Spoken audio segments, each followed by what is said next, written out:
नमस्कार ज्योतिष क्रिएशन को आपण मानक स्वागत। आज मु गोटे स्नैक्स बनाऊँगी जोटा कि समस्ते घरे संडे किंबा जेकोसी छुट्टी दिन में घरे थिले किसी ना किसी स्नैक्स बना जाए।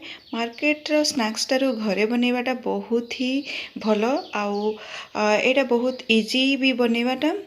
एटा को चिली पोटाटो देखो मु चिली पोटाटो बनईची खावा को बहुत टेस्टी लगे पिला मानक बहुत पसंद आसो। आप निश्चित तैयारी करूँ आउ केमिति लगिला मते कमेंट करके जणातु।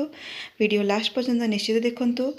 जदि आपको वीडियोटी भल लगे ताले सब्सक्राइब भी करनियंतु। तापे प्रथमे मु आलू दुईटी नेइची ताकू भल भाव में छड़े देइची। मु तीनोटी आलू नेइची एमती मु परिष्कार कर छड़े दूची एवं तापर ताकू संगे संगे पानी रे पकई दूची कारण आलूटी कला पड़ जिवो। एक्चुअली पानी रे पकईदेले सेथिरो स्टार्च भी बाहरी जाए। एबे मु आलू को कट कर नउची एमती कट करची देखिनियंतु केमिति काटुची मु। आपण चाहिए या स्क्वायर शेप भी दे परिबे छोट छोट नुहे लंबा लंबा स्क्वायर शेप भी दे परिबे। तो एमती मु आलू को काटिके टिके समय पे 10 मिनट पे पानी रे रखी दउची ता द्वारा थेतु सब स्टार्च उडा बाहरी जिवो।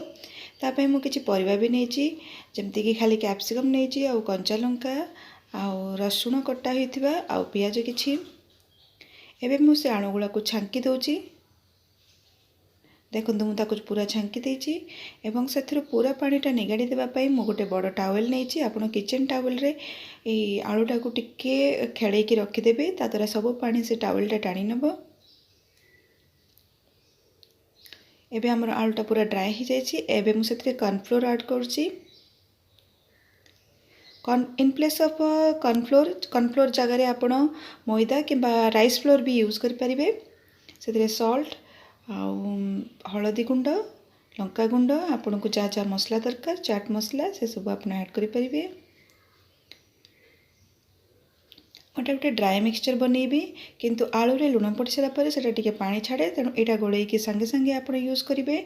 बेसी समय रखिए ना ताद्वारा नहले यहाँ पानी बाहरी जीवो कहीं आलू जो आम लुण पकई दिंती से रिएक्शन होटार वाटर डिस्चार्ज करे। देखो ये मु ड्राए मिक्सचर बनईचे ये मुझे सांगे सांगे ए छांकिबा आरंभ करदेवी। मुझे कड़ई रे तेल ऑलरेडी गरम कर सारी तो मुझे आलू गुड़ाक गोटी गोटी करके छाड़ुची कारण जदि आम टे खोला खोला न छाड़ा आलू गुड़ाक लगिज।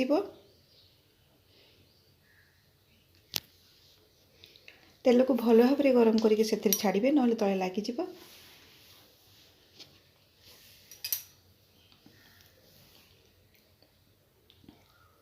यही सब चाइनीज रेसिपी गुड़ाक समस्त को तो भल लगे किंतु घरे बनईकी खाइबाटा बेसी बेटर।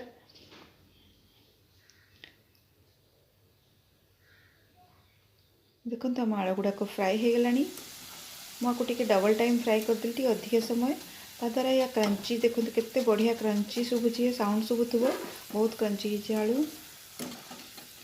एवं आमर आलू फ्राए गुड़ाक सब रेडी हो जाइए।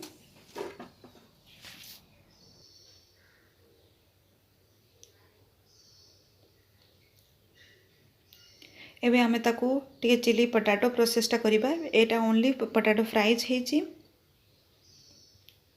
तापाई मु कंचा लंका नहीं जाइए कड़े टिके तेल गरम कर देकी आपण जेमिति राग खाइबे से अनुसार लंका यूज करेंगे। तापर मु किछि कटा रसुण पकई दोची को हल्का टिके फ्राए कर सारा पर मुझे कटा होता कैप्सिकम और प्याज को एका संगे पकईदेवी एवं ताकू मु ज़्यादा बेसी फ्राए करी ना।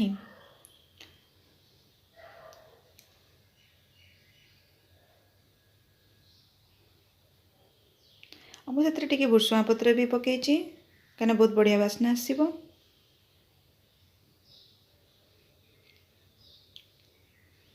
आमर परिवा भी हो गलानी। एवं मुझे सब परिवा ऊपर टिके सॉस पकाउची टमाटो सॉस। एक्चुअली मु रेड चिली सॉस पकाउची कारण एटा टिके एटार ना होची चिली सॉस तो मुझे टिके अधिक चिली सॉस पकाउची जहाँद्वारा कि एटा टिके राग राग लगिवो।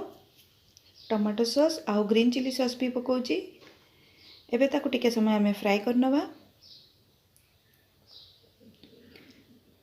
आउ से जो एबे आलू रे टिके पानी भी छाड़ी जाइतिला जेतोले मु पकाउथली तो से जो पानीटा बंचीला कॉर्नफ्लोर रो गोटे पेस्ट बनईकी मु से पेस्टा को ढाली देइची। एबे सब जो आलू फ्राए कर रखी ताकू पकई दउची। या ऊपर भी मु किछि सॉस ऐड करिबी कारण एटा जिते सॉस डालिबे सेते ही टेस्ट लगे। ए मुझे सोया सॉस ऐड करची 2 चम्मच सोया सॉस आउ 1 चम्मच vinegar, tomato sauce, red chilli sauce, green chilli sauce ये सब ऐड कर सारा पर टिके समय पे फ्राए करनवा। यहाँ बहुत इजी प्रोसेसटा इवनिंग स्नैक्स रे कि आपण टिफिन रे भी पैक करके पिला मानकु दे परिबे। ये बहुत यम्मी लगे और पिला माने मार्केट रे खाइबा को पसंद करती तापेक्षा आम घरे बनवाटा बहुत बेटर। चिली पोटैटो रेडी हो गला हमरो। एबे मु ताकू गोटे प्लेट रे सर्व कर नउची। आपनको वीडियोटी केमती लगिला मते निश्चित जणाइबे और फ्रेंड्स मान सहित शेयर करिवे। धन्यवाद। जय जगन्नाथ।